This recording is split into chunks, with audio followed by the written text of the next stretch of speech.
Mərhum Nur Muhammed Tursunni cheksiz sevinish ichida eslayapmiz. U favqulodda talantli chalg'uvchi, istiqbolli muzikant, yetilgan sozanda edi.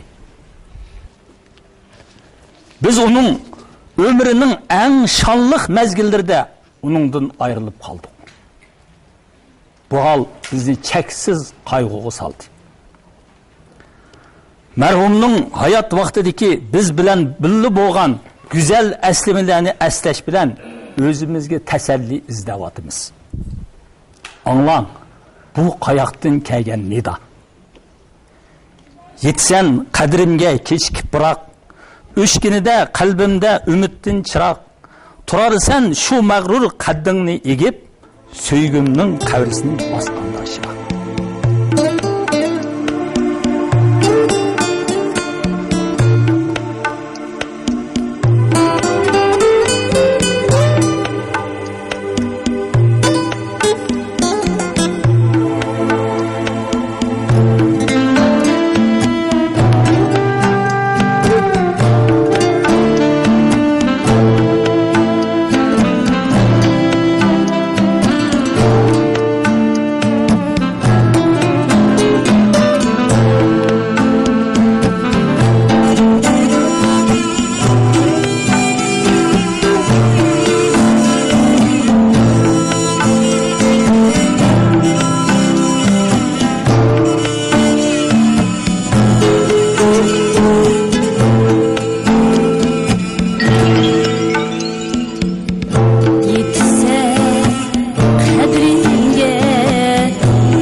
Üçgende kalbimde ümit çırak,